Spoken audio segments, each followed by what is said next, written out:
Tiga paslon gubernur dan wakil gubernur DKI Jakarta terus menggelar kampanye guna pemenangan Pilkada DKI 2017. Selain janji dan harapan, para kandidat juga terus mendengarkan keluhan baik dari warga maupun berbagai komunitas di ibu kota.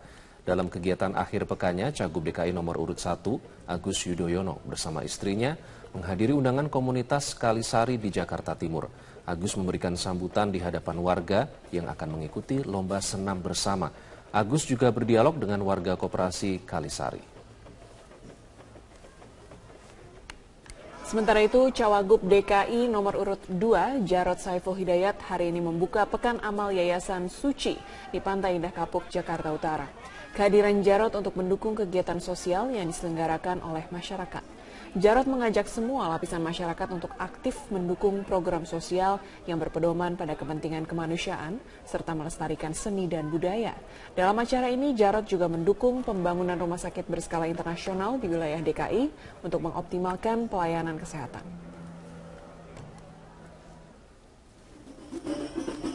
Calon Wakil Gubernur nomor urut 3, Sandiaga Uno, hari ini berkampanye ke kawasan Kampung Rambutan, Jakarta Timur. Selain berkampanye, relawan Anies Sandi juga menyediakan pelayanan kesehatan. Pelayanan kesehatan yang disediakan berupa cek gula darah, asam urat, dan kolesterol. Relawan juga menyediakan obat secara gratis.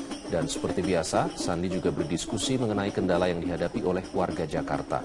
Sandi berjanji nantinya akan mencari solusi dari permasalahan warga.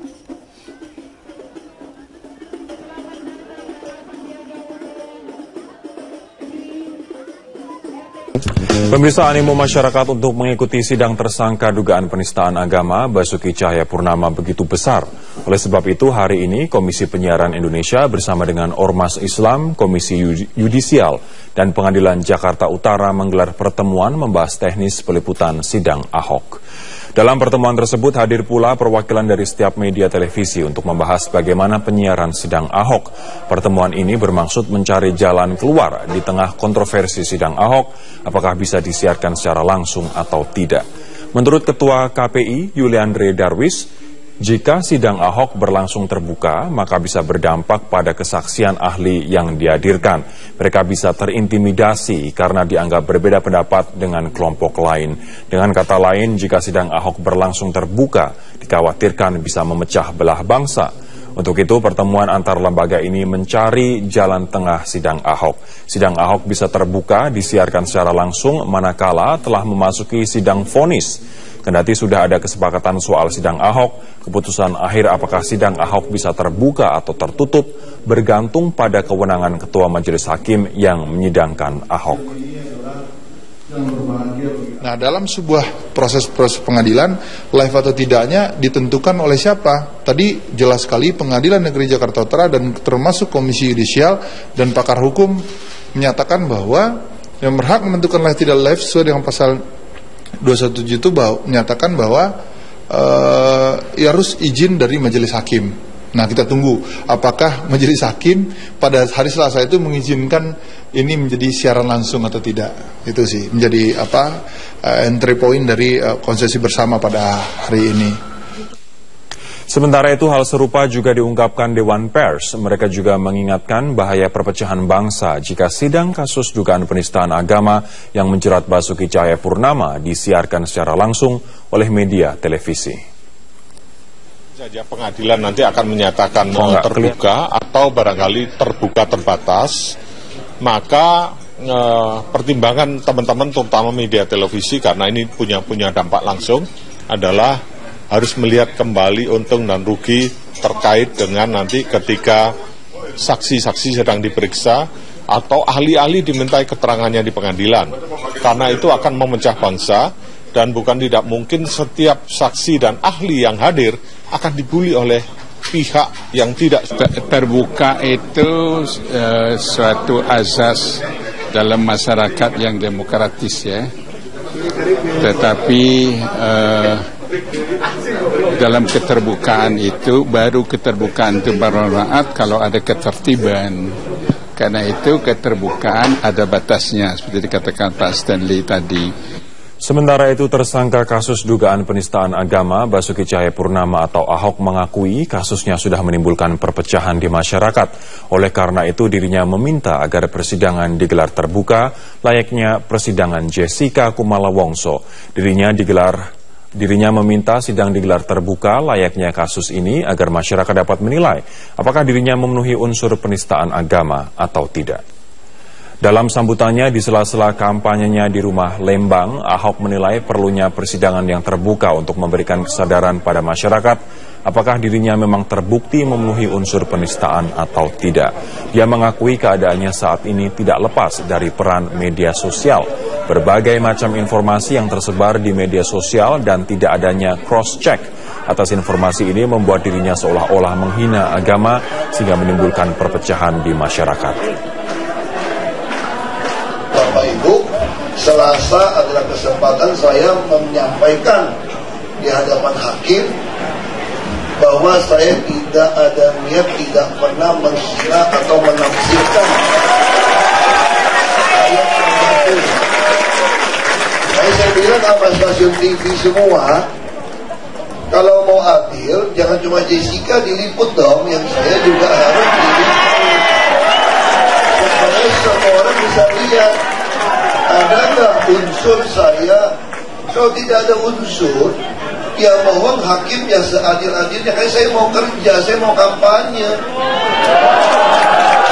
Masa saya disandra gara-gara fitnah seperti itu, dipanggil-panggilin.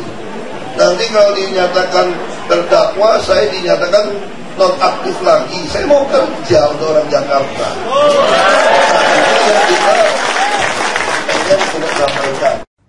Calon Gubernur DKI Jakarta nomor urut 2 Basuki Cahayapurnama menilai kecurangan dalam demokrasi untuk meraih kekuasaan sama dengan korupsi. Sebab ujung tombak demokrasi adalah kedaulatan rakyat. Dalam pernyataannya menyambut Hari Anti Korupsi Nasional, Ahok mengatakan kunci mencegah korupsi yaitu lewat keterbukaan, termasuk saat kampanye.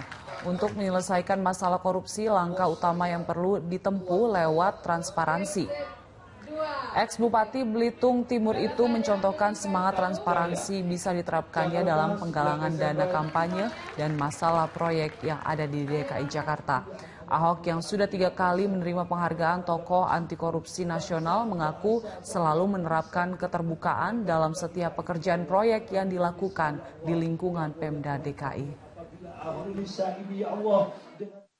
Korupsi bisa kita hapus dengan transparansi. Transparansi bisa jalan kalau ada azas keadilan. Ini penting. Jadi kalau yang malas, ya mohon maaf harus kita berhentikan. Yang rajin. Kejaksaan Agung telah menyiapkan 13 jaksa penuntut umum dalam menangani sidang Ahok dan berikut ke-13 nama JPU itu.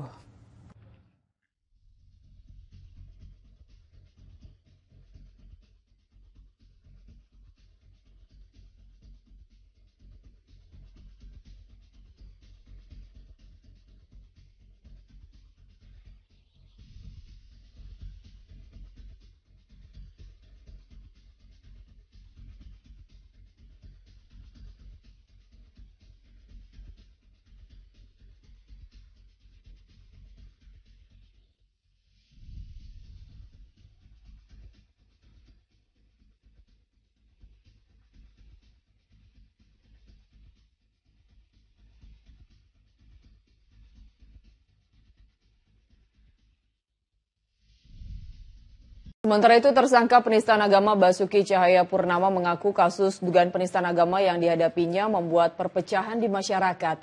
Oleh sebab itu, Ahok pun meminta persidangan dirinya digelar terbuka layaknya kasus Jessica, agar semua masyarakat diharapkan dapat menilainya sendiri apakah dirinya memenuhi unsur penistaan agama atau tidak.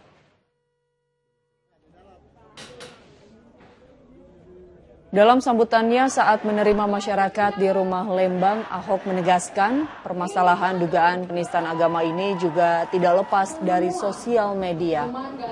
Menurut Ahok, media sosial membuat seolah-olah dirinya menghina agama dan membuat perpecahan di antara masyarakat. Ahok pun berharap persidangan dirinya yang akan digelar Selasa pekan depan dapat disiarkan secara langsung layaknya persidangan Jessica Kumala Wongso, terdakwa kasus pembunuhan Mirna Salihin, dengan harapan semua masyarakat dapat melihat fakta-fakta persidangan. Jadi Bapak Ibu coba kalau nggak percaya ya, yang terjadi di Jakarta saat ini, Bapak Ibu kalau punya WA group, punya Facebook atau grup apapun, pecah nggak sekarang? Pecah. Jadi saya buat kalian berantem semua nih, gara-gara Ahok. Jadi buku ini benar juga, semua melawan Ahok. Ini yang semua yang lawan yang apa? Saya selalu pengalaman saya berpolitik, orang yang rezekinya kita ambil, yang marah, yang selama ini enak. Karena yang kedua, ini masalah dipengaruhi dari sosmed seolah-olah saya menghina agama yang bersangkutan. Makanya saya minta dukungan doa Bapak Ibu. Selasa adalah kesempatan saya menyampaikan di hadapan hakim bahwa saya tidak ada niat, tidak pernah menghina atau menafsirkan